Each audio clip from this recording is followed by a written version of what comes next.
Well, hello, church. Just wanting to do a very quick update. Um, we were we were at Crestwood last week with the baptisms. It was great. It's so good to see Isaac and see Israel being baptized and um, families coming together and KOV Sunday. It was productive stuff that the Lord is doing, and we want to celebrate and cheer for those things. It's just really good. And so I had done a teaching on chapter 11 of Revelation already, and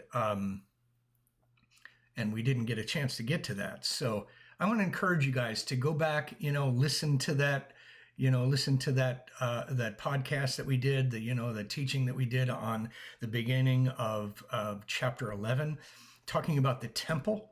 There are just so many things that are going on that we look around in the world, and they're just things that are kind of, under the radar so many times, and yet they're so relevant, and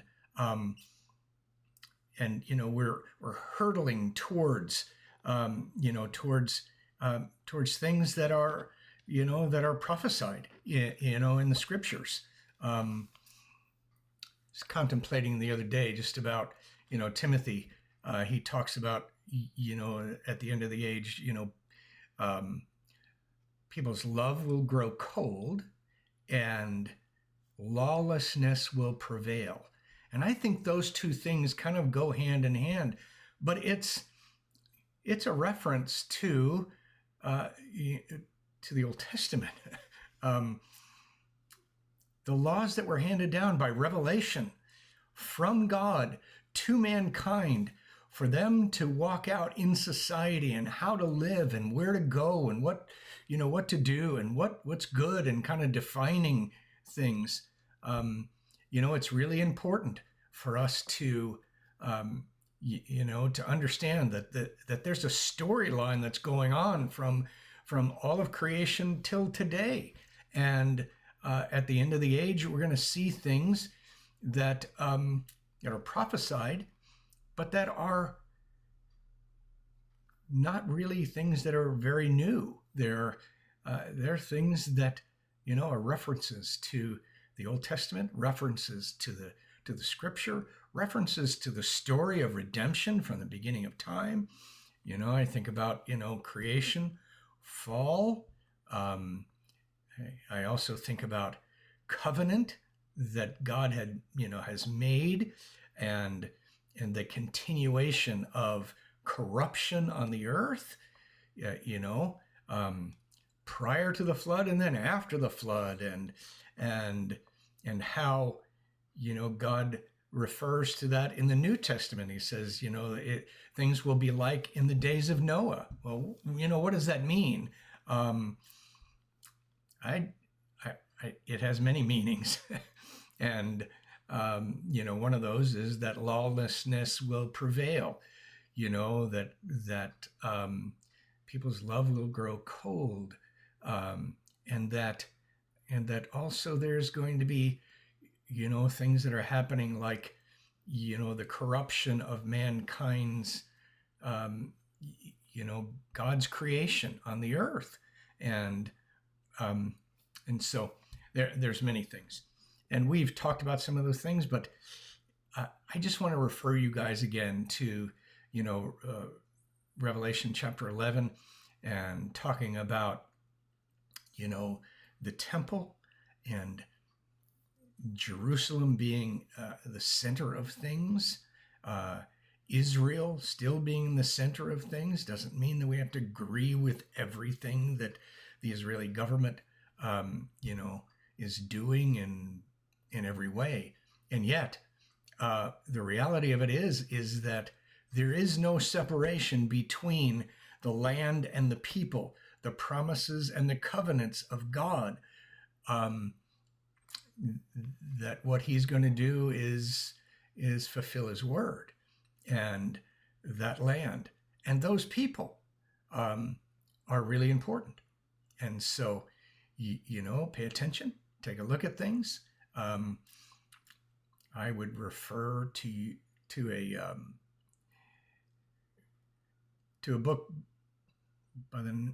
written by the guy by the name of Doron Spellman. He's a Jewish guy that is part of the IDF, but he talks about the underground digging that is going on. Wrote a book called When the Stones Speak. I would suggest everyone read it.